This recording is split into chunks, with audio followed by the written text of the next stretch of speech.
lamɛnbaga n'an filɛlikɛlaw bɛɛ lajɛlen aw ni yan tuma aw bisimila Mifa production ni Ondu télé ka dɔgɔkun kunnafoni di kɛnɛ kan an bɛ juillet kalo tile 3 de la san 2022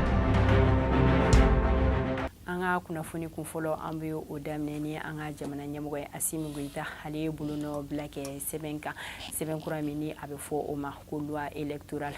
sariya min bɛ kuma an ka jamana kalafili ko kan olu kan ka kɛ ka taa sira minnu fɛ a n'a kan ka kɛ ka bɛn wagati kofɔlen min ma juin kalo tile 27 centre de formation des collectivités territoriales min bɛ an fɛ Bamako o kɔnɔna na min ye an ka jamana parti politique mɔgɔ olu bɛɛ lajɛlen k'olu tila bɛɛ kun bɛ nin kɛnɛ kan o senfɛ colonel Ablaye Maïga ni ale ministre de l'administration territoriale et de la décentralisation ale ye ɲɛfɔli kɛ parti politique mɔgɔ ye nin ko in kan a yirala k'a fɔ ko référendum ni o ye ka se ka jamanadenw ka olu hakilinata dɔn ko o bolo dalen don marsi kalo la san 2023 o tɛmɛnen kɔfɛ ko maire kalafili ko o bolo dalen don juin kalo la san 2023 waleya fana mana tɛmɛ ko min député sigi ko ale kan ka kɛ novembre kalo la san 2023 nu bɛɛ lajɛlen tɛmɛnen kɔfɛ ko min ye an ka jamana ɲɛmɔgɔ ale yɛrɛ ka sugandili ni o ye élection présidentielle ko kan ka kɛ février kalo la san 2024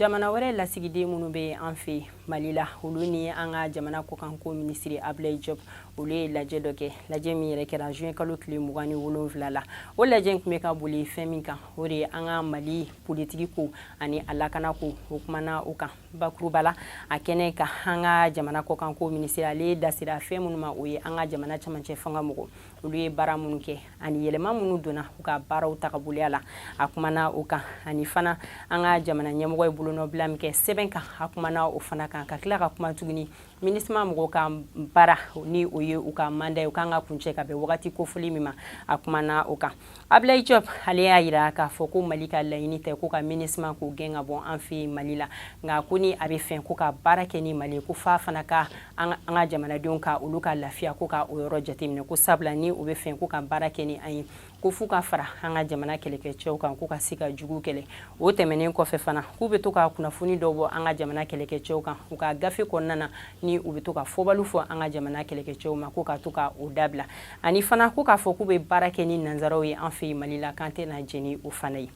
ka da o waleya kan ni kuma ninnu tɛmɛnen min ye Palestine olu ka lasigiden mun bɛ an fɛ Mali la ale ye kuma ta ale kɛlen ka kuma ta a ka kuma kun fɔlɔ la a ye tasi bila kɛ ka ɲɛsin an ka jamanaden minnu ni olu ni tora banbagaciw ka waleya cɛjugu fɛ ni o kɛra juin kalo tile 18 ka dugujɛ 19 na a ye tasi bila kɛ ka ɲɛsin o ma o tɛmɛnen kɔfɛ a tilala k'a fɔ ko ni lajɛ min ni a kɛra ko ni hakilina ɲumanba de ko sabula nin bɛna kɛ sababu ye ko faamuyali caman ko bɛna se ka sɔrɔ ko minnu bɛ Mali ko la ko nin bɛna kɛ sababu ye k'u bɛna se ka faamuyali jɔnjɔn sɔrɔ o ko la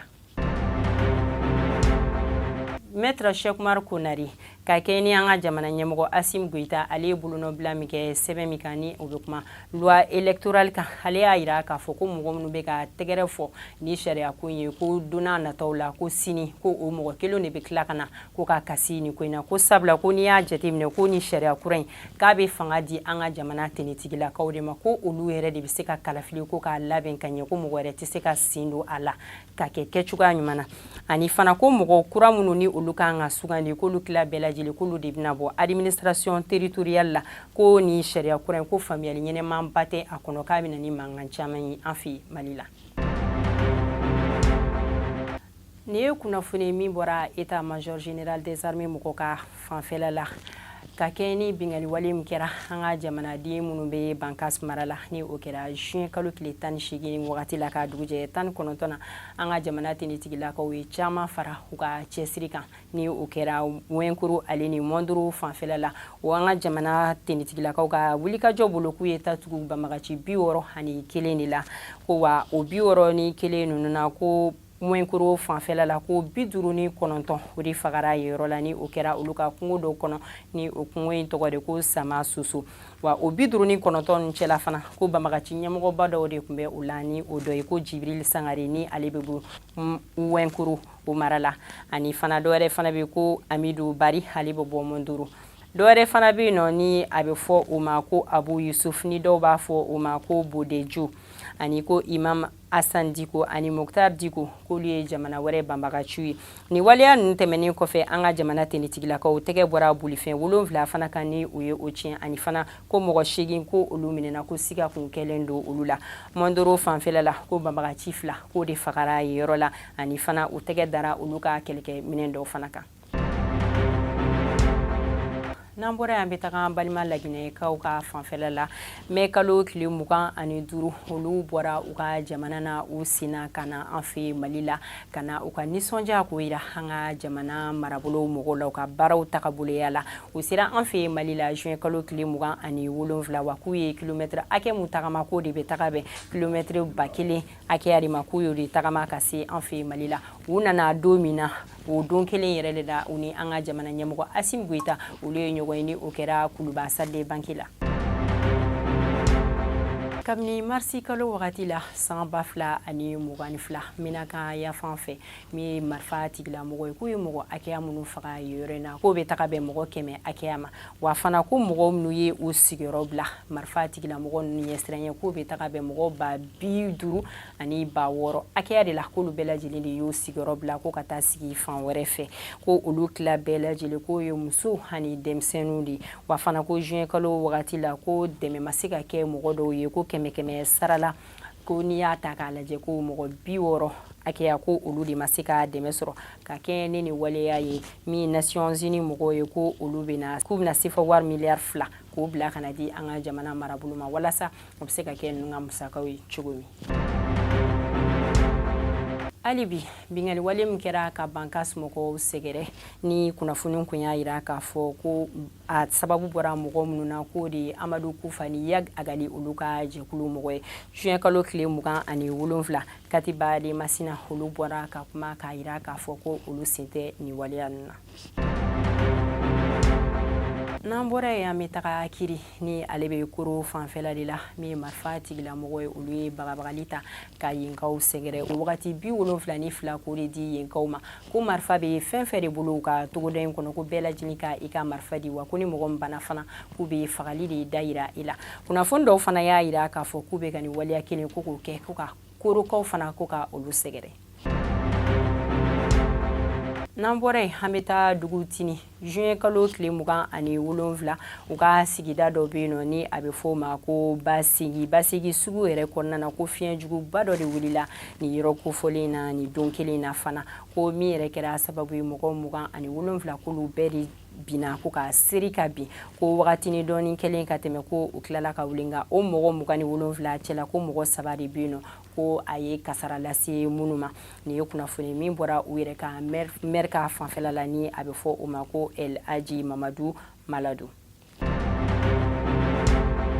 Nin ye kunnafoni min bɔra Arabi Saoudite jamana kan a yirala k'a fɔ ko Guinéen 2 ko tɛgɛ dara olu kan ko sababuya kɛ k'olu tagara yurugu sira fɛ Iji la wa min yɛrɛ kɛra sababu ye ko ɲangini bere taara ko ka ni mɔgɔ kofɔlen 2 ko ka olu sɛgɛrɛ ko ni o de ko 10 000 riyal k'u kan o de sara wa k'a wari ni fɛn min yɛrɛ fana ka surun k'o ye 2500 € de nka k'a ka ca ni o yɛrɛ ko gɛlɛya caman k'o bɛ u kan min ni fana tɛ kelen ko ni o dɔ de ko mɔgɔ dɔw ye caman bɔ u si la ko sabula kunnafoni dɔw bɔra a mɛnna ko k'a yira k'a fɔ ko mɔgɔ minnu si bɛ san 65 la ko minnu si b'a daminɛ o la ka jigin duguma k'olu de yamaruyalen don ko ka iji kɛ wa minnu bɛ o sanfɛ k'olu yamaruyalen tɛ nka ko n'a ta bɛɛ lajɛlen ko dɔw ye caman bɔ u si la a filanan fana ye min ye tuguni o de ye ko dɔw ye u ka banako ko ka o dogo ko sabula ko banabaatɔ dɔw bɛ yen nɔ k'u tɛ se ka dumuni suguya bɛɛ lajɛlen don i n'a fɔ jabɛti bɛ mɔgɔ minnu na ani hypertension ko o gɛlɛya in caman ko de bɛ olu kan bibi na wa fana ko bibi na ko iji tagaladenw kan ka taa sira fɛn fɛn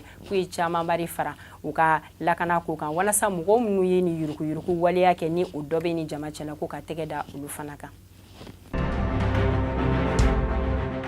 n'an bɔra yen an bɛ taga Lafiyabugu Bugudani na a bɛ wagati jan bɔ bingali walekɛlaw bɛ ka binkali kɛ ni yɔrɔ kofɔlen ninnu na wa kɛrɛnkɛrɛnnenya la min ye juin kalo tile 22 ye fajiri genge fɛ ko bingali walekɛla dɔ ko tagara bin terikɛ dɔ kan k'a ka moto ordinateur portable ni téléphone ani a bololaminɛ dɔ ko ka o minɛ ka taga ni o ye ko ni waleya in yɛrɛ kɛra rond-point mara fanfɛla la yenkaw y'a yira k'a fɔ fana k'u ka yɔrɔ dɔ yɛrɛ bɛ ko n'a bɛ fɔ o ma ko château carré ko don o don ko bingali walikɛlaw de bɛ taga ka taa bingali kɛ dɔ ka denbaya kɔnɔ k'u bɛ min ɲini an ka jamana lakana tigilamɔgɔ fɛ ko hali bi ko de ko ka se ka caman fara u ka yen sigida lakana kan. n'an bɔra an bɛ taga Kayi mara la u ka yɔrɔ dɔ bɛ ni a bɛ fɔ o ma ko di olu ka 2e arrondissement o commissaire ni a ka cɛ dɔ olu ye wulikajɔ dɔ kɛ ko sababuya kɛ ko kunnafoni dɔw kun sɔrɔla ko sika kun kɛlen don mɔgɔ sabala ko minnu ye motozinw ye ani fana k'u ka baara ye k'u ka ɲɛnɛminimafɛn ko ka to ka o di mɔgɔ dɔw ma ka da o waleya kan u ye wulikajɔ kɛ u ka wulikajɔ in yɛrɛ senfɛ u tɛgɛ tagara bɔ ni mɔgɔ kofɔlen 3 bɛɛ lajɛlen kan wa fana ko moto kelen ko o sɔrɔla u kɔ ani min ye ɲɛnɛminimafɛn fana ko o dɔɔni a bɛ fɔ o ma ko cannabis o kuru 18 ko sɔrɔla ani minɛn wɛrɛ fana. juin kalo tile 22 Jurukura fanfɛla la ni ale ye Masina o sigida dɔ ye ni ye sɛnɛkɛla dɔ ye marifa tigilamɔgɔ dɔ minnu ma se k'a lakodɔn olu tagara ni cɛ Masina ka foro la ni foro in yɛrɛ bɛ ko Ɲaro fanfɛla la u ye cɛ minɛ ko ka taga n'a ye yɔrɔ la hali bi yɔrɔ ma se ka lakodɔn. juin kalo tile 29 an ka jamana ekɔliden minnu tun bɛ examen na ni o ye defukɛlaw ye olu ka defu o kun cɛra ni don kofɔlen na nka kɛrɛnkɛrɛnnenya la min ye Nara Academy fanfɛla ko bingali walikɛla dɔw tun bɛ fɛn ka taa ko ka taa bingali kɛ yɔrɔ kofɔlen na nka Ala barika la ko ye sigida autorité administrative ni a scolaire ni force de l'ordre mɔgɔ olu ka cɛsiri bolo ko a ko sera ka kunbɛn wa fana ko tɛgɛdara mɔgɔ kan ko siga kun kɛlen don dɔ la.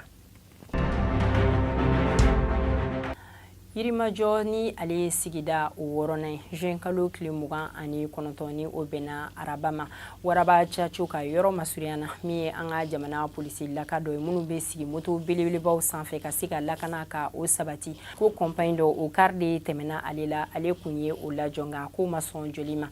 o senfɛ polisikɛ in tugura ale kɔ min yɛrɛ taara kɛ sababu ye ko ka na ni sirabakan kasara ye ko o sirabakan kasara in yɛrɛ ko mototigi 2 ko o tora a da fɛ yɔrɔnin kelen ko sabanan ko o sɛbɛkɔrɔ jukina k'u taara ni o ye urgence la. an lamɛnbaga ni an filɛlikɛlaw bɛɛ lajɛlen ni kunnafoni de tun b'an bolo ka lase aw ma an b'a fɔ aw k'an bɛn sanga waati wɛrɛ ni Ala ka jɛ ye.